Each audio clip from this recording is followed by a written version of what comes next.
বিসমিল্লাহির রহমানির রহিম।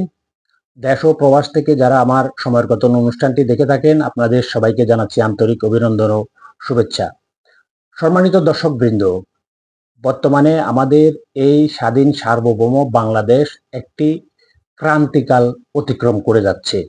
যদিও দেশে গণতান্ত্রিক প্রক্রিয়ায় একটি নির্বাচন হয়েছে এবং একটা নির্বাচিত সরকার ক্ষমতায় বসেছে, তথাপি যে অন্তর্বর্তীকালীন সরকার নামক ডক্টর মোহাম্মদ ইউনূসের যে একটি সরকার ছিল, সেই সরকার আমলে এই দেশে একটি কালচার চালু হয়েছিল। সেটি কি জানেন? সেটি সবাই জানেন। এটি কি প্রথমে বলা হয়েছিল মব জাস্টিস, এরপরে এটাকে বলা হলো মব কালচার, এরপর এটাকে পরিবর্তন করে নিয়ে আসা হলো প্রেসার গ্রুপ হিসেবে। এখন একটি নির্বাচিত সরকার যেহেতু দেশে রয়েছে এবং আইন শৃঙ্খলা যেহেতু ভেঙে পড়েছিল, সেই আইন শৃঙ্খলা বাহিনীকে তাদের মনোবল বৃদ্ধি করার জন্য দেশে যারা সরকারে রয়েছেন, যারা বিরোধী দল, যারা দেশপ্রেমিক অন্যান্য রাজনৈতিক দল রয়েছেন, সুশীল সমাজ রয়েছেন, সবাইকে এগিয়ে আসতে হবে।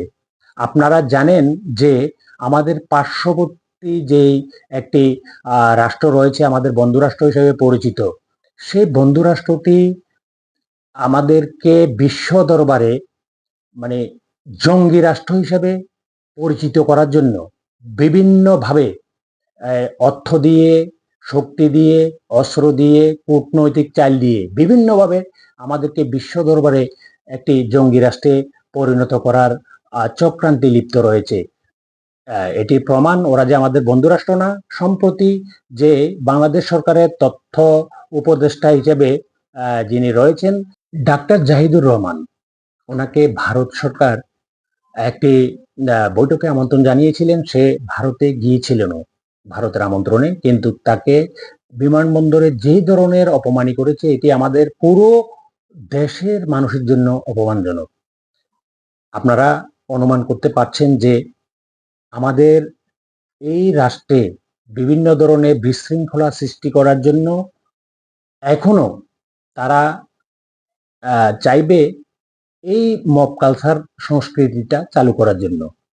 এটি বলছি এই কারণে যে আপনারা জানেন আমাদের দেশে সংখ্যালঘু হিসেবে হিন্দু, বৌদ্ধ, খ্রিস্টান এই সম্প্রদায়গুলি রয়েছে, আরো অন্যান্য সম্প্রদায়, অন্য ধর্মে বিশ্বাসী। আমরা এখানে যারা রয়েছি প্রায় 95% আমরা মুসলমান। আমাদের এটি মুসলমান রাষ্ট্র।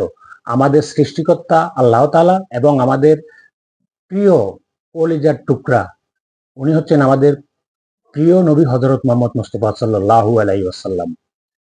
পাশের সেই ভারত রাষ্ট্র আমাদের দেশের এই সংখ্যালঘুদেরকে দিয়ে এবং আমাদের এই দেশে যেই একটি পরাজিত রাজনৈতিক শক্তি দেশ থেকে পলায়ন করেছে, যাদের অনুসারীরা এখনো দেশে বহাল তবিয়তে রয়েছে, তাদেরকে দিয়ে এই খেলাটা খেলার জন্য চেষ্টা করবে যে আমাদের কলিজার টুকরা হযরত মুহাম্মদ মুস্তাফা সাল্লাল্লাহু আলাইহি ওয়াসাল্লামকে বিভিন্নভাবে কটূক্তি করবে, আমাদের আল্লাহ তাআলার ব্যাপারে কোনো কিছু লিখবে। এটা লিখার পরে সোশ্যাল মিডিয়ায় তখন আমরা ক্ষিপ্ত হয়ে যাব, যেহেতু আমাদের কাছে ইমানি জোর রয়েছে। আমরা এই ইমানি জোরের কারণে যখন আইন শৃঙ্খলা বাহিনী ওই অপরাধীকে শুধু আমাদের নবী করিম সাল্লাল্লাহু আলাইহি ওয়াসাল্লামকে কটূক্তি করেছে তা না, দর্শন করেছে, একজন দর্শনকারী, একজন খুনি, একজন ছিনতাইকারী, একজন ডাকাত, একজন চোর, এই ধরনের অনেক অপরাধী রয়েছে দেশে।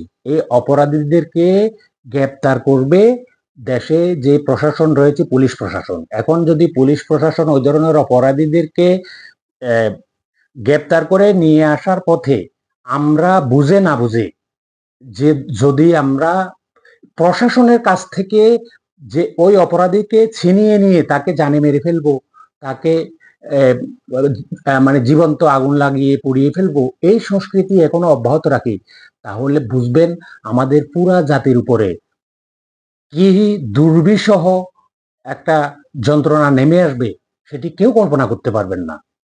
কারণ আমরা শান্তিপ্রিয় মানুষ, আমাদেরকে নাচাচ্ছে পুতুলের মতো, আর আমরা সেই নাচে যারা নাচবো, বুঝতে হবে আমাদের কপালে বড় দুর্গতি রয়েছে।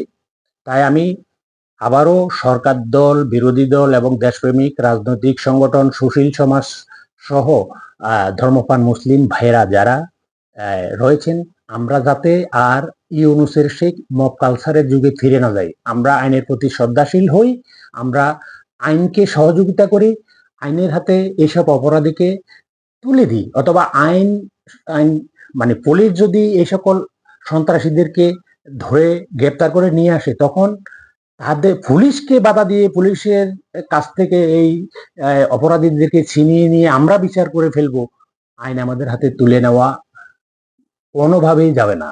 কারণ আমাদের পার্শ্ববর্তী রাষ্ট্র এবং পরাজিত সেই রাজনৈতিক শক্তিটি নিয়মিত চাইতেছে অর্থ, বিত্ত, বিভিন্ন ধরনের সহযোগিতা করে এই ধরনের গন্ডগোল দেশে লেগে থাকুক।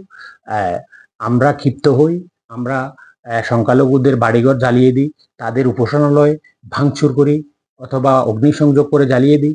এই ধরনের তারা নিয়মিত তাদের চেষ্টা অব্যাহত রেখে যাবে, কারণ আমাদেরকে বিশ্ব মঞ্চে একটি জঙ্গি রাষ্ট্রে পরিচিত করার জন্য তাদের এই প্ল্যান প্রোগ্রাম। তো কে কিভাবে আমার এই বক্তব্যটি দিবেন আমি জানি না। সবাইকে ধন্যবাদ জানিয়ে শেষ করছি। আসসালামু আলাইকুম ওয়া রাহমাতুল্লাহি ওয়া বারাকাতুহু।